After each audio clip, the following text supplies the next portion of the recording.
L Gorakhpur नाम का एक गांव हुआ करता था। उस गांव में ज्यादा लोग नहीं रहते थे। उस गांव में एक गर्भवती विधवा औरत रहती थी। उस औरत का नाम कमला था। कमला अपने घर में अकेली रहती थी। उसके पति की सारी जायदाद उसके नाम हो गई थी, पर सभी गांव वाले उस औरत को मनहूस औरत समझा करते थे और सभी उससे नफरत किया करते थे। एक बार कमला राशन की दुकान पर खाने का सामान खरीदने जाती है। भैया जी, जरा 1 किलो दाल चावल देना। अरे हाय हाय हाय हाय हाय हाय! अरे मनहूस औरत, मेरी दुकान में अपशुगन करवाने आ गई क्या? हैं? चल जा यहाँ से। मैं कुछ नहीं देने वाला हूँ तुझे। भाग भाग यहाँ से, चल जा, निकल। भैया जी, ऐसा मत कहिए। मैं गर्भवती हूँ, मुझे खाने की बहुत ज़रूरत है। मुझे खाना दे दीजिए। दुकानदार कमला को वहाँ से धक्के मारकर भगा देता है। तभी कमला रोते रोते उस गांव के किन्नरों के इलाके में आ जाती है। गांव वाले किन्नरों को उसी इलाके में रखा करते थे, क्योंकि वो लोग किन्नरों को पसंद नहीं करते थे और उनके इलाके में रहने से मना करते थे। तो किन्नरों ने उसी गांव में अपना एक इलाका बना लिया था। जब किन्नर लोग देखते हैं कि एक गर्भवती महिला रोते रोते उनके इलाके में आ गई है, तो सारे किन्नर कमला के पास जाकर उसका हाल पूछने लगते हैं। क्या हुआ बहन, तुम्हारी गर्भवती अवस्था में इतनी बुरी हालत कैसे है? तुम रो क्यों रही हो? तुम डरो मत, हम तुम्हें कोई नुकसान नहीं पहुंचाएंगे। तुम शांत होकर सब बताओ कि हुआ क्या है। मैं कमला हूँ। मैं गांव के दूसरे इलाके से आई हूँ। 2 महीने पहले ही मेरे पति की मौत हुई है। मुझे गांव के लोग मनहूस मानते हैं, क्योंकि मैं विधवा हूँ और गर्भवती भी। वहाँ के लोग मुझे खाने के लिए कुछ बेचने के लिए भी तैयार नहीं, जिससे मेरा गुजारा नहीं हो रहा था। कोई बात नहीं कमला, हम तुम्हारा ख्याल रखेंगे। किन्नर लोग कमला को एक खाली घर में रहने के लिए जगह दे देते हैं और उसकी देखभाल भी करते हैं। कुछ ही महीने बाद कमला अपने बच्चे को जन्म देती है, पर अफसोस, कमला बच्चे को जन्म देते ही अपनी जान गंवा देती है।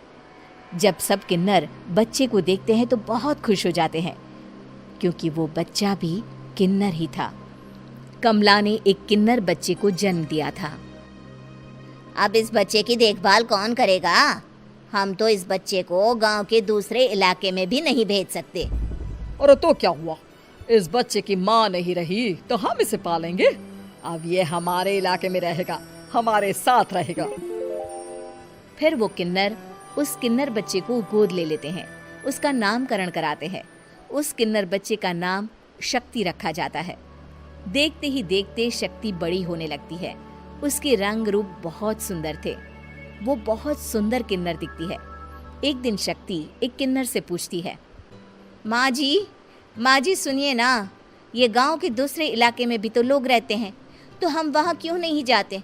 हम उनसे अलग क्यों रहते हैं? शक्ति, क्योंकि वो लोग हमारे जैसे नहीं, वो लोग हमें पसंद नहीं करते, इसीलिए हम उनसे अलग रहते हैं। क्यों? वो हमें क्यों पसंद नहीं करते? मुझे एक बार उस इलाके में जाना है। मैं एक बार वहाँ जाकर घूम कर आऊँ। शक्ति, खबरदार, जो तू उस इलाके में कभी भी गई तो अपनी जान नहीं गंवाना चाहती तो उस इलाके में कभी कदम भी नहीं रखेगी, समझी? इतना कहकर वो किन्नर वहाँ से चली जाती है। शक्ति उस किन्नर की बात सुनकर बहुत रोती है। माँ जी, ऐसा कैसे कह सकती हैं?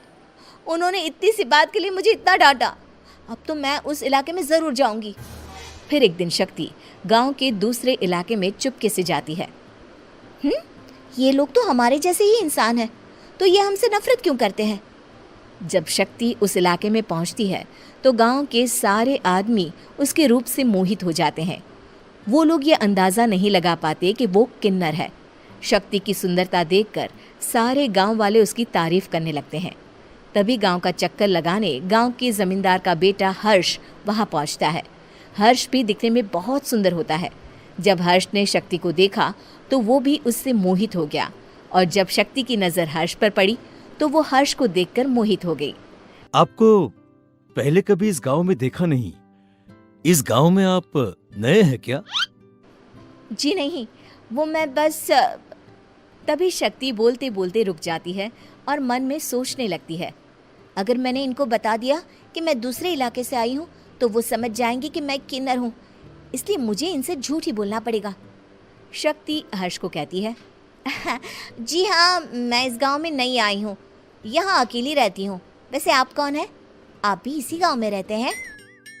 जी हाँ, मैं इस गांव के जमींदार का बेटा हूँ। आपको किसी भी चीज की जरूरत पड़े तो आप मुझे बता देना, मुझे अच्छा लगेगा। ऐसे ही शक्ति और हर्ष एक दूसरे से रोज मिलने लगते। वो दोनों अपने प्यार का इजहार करने एक दूसरे से मिलने जाते हैं। तभी शक्ति का पीछा करते करते एक किन्नर वहां आ जाती है। शक्ति, शक्ति, मैं तुमसे बहुत प्यार करता हूँ। मैं तुमसे शादी करना चाहता हूँ। क्या तुम मुझसे शादी करोगी? हाँ हर्ष, मैं तुमसे शादी करूँगी, पर मैं तुमको अपने बारे में एक सच्चाई बताना चाहती हूँ जो मैंने तुमसे छुपा कर रखी है। तभी उनके बीच में ही वो किन्नर आ जाती है। शक्ति, तेरी हिम्मत कैसे हुई ऐसा करने की? वो किन्नर शक्ति को खींचकर गांव के जमींदार के पास ले जाती है। हर्ष भी वहां शक्ति को बचाने के लिए पहुंच जाता है। जमींदार शक्ति और हर्ष के प्यार के बारे में सुनकर गुस्से में आ जाता है और शक्ति को गांव के बाहर निकालने की सजा देता है। शक्ति ये बात सहन नहीं कर पाती और कुएं में कूदकर अपनी जान दे देती है। जमींदार हर्ष की शादी गांव की एक लड़की से करवा देता है, पर हर्ष इस शादी से खुश नहीं होता। शक्ति अपना बदला लेने के लिए मरने के बाद किन्नर चुड़ैल बन जाती है। अब मैं इन गाँव वालों को नहीं छोड़ूंगी, अब इनसे मैं अपने प्यार का बदला लूंगी। किन्नर चुड़ैल गांव वालों को परेशान करना शुरू कर देती है। एक बार वो रात को गांव के खेतों में पहुंच जाती है और वहां आग लगा देती है। सारी फसल जल के राख हो जाती है। जब एक आदमी रात को उठकर देखता है कि खेत में आग लग गई है तो वो वहां पहुंच जाता है। वो देखता है कि खेतों के बीचों बीच एक किन्नर चुड़ैल खड़ी है और वहां खड़े होकर ताली बजा रही है। गांव वाला किन्नर चुड़ैल को देखकर बेहोश हो जाता है। जब सुबह उस आदमी को होश आता है तो वो सीधा जमींदार के पास जाता है। अरे जमींदार साहब, अरे वो किन्नर चुड़ैल ने मेरी सारी फसल जला दी। अब मैं क्या करूंगा? क्या होगा मेरा? जमींदार चुड़ैल किन्नर का नाम सुनते ही सब कुछ समझ जाता है। अब वो बहुत डर जाता है। उसी रात को जब जमींदार डर के मारे अपने कमरे में सो नहीं पाता, तभी वहां अचानक से किन्नर चुड़ैल आ जाती है। किन्नर चुड़ैल जोर जोर से जमींदार के आगे खड़ी होकर हंसने लगती है और ताली बजाने लगती है। जमींदार उस डरावनी किन्नर चुड़ैल को देखकर बहुत डर जाता है। तूने मेरे साथ बहुत बुरा किया, अब मैं तुझे जान से मार दूंगी। नहीं नहीं नहीं नहीं नहीं, मुझे माफ कर दो, मुझे मत मारो। मैं कभी ऐसा दोबारा नहीं करूंगा। अब तुम जो बोलोगी वही मैं करूंगा। ठीक है, मैं चाहती हूँ कि किन्नर इलाका गांव के इलाके से जुड़े और गांव का कोई भी आदमी किन्नर समाज से द्वेष ना करे, उससे नफरत ना करे, नहीं तो मैं सारे गांव को मार दूंगी। और तुम गांव में एक नया कानून बनाओ कि अगर किसी ने भी किन्नर समाज को हानि पहुंचाने की कोशिश भी करी या इनसे भेदभाव करने की भी कोशिश करी तो उनको कड़ी से कड़ी सजा मिलेगी। हाँ हाँ हाँ हाँ, मैं ऐसा ही करूंगा। तुम जो बोलोगी वो मैं करूंगा, पर मुझे जाने दो प्लीज। तब वो किन्नर चुड़ैल वहां से चली जाती है। गांव का जमींदार किन्नर चुड़ैल का कहा मानते हुए दोनों इलाकों को एक कर देता है और नया कानून भी लागू कर देता है। तब से वहां किन्नर समाज और बाकी गांव वाले शांतिपूर्वक रहने लगते हैं।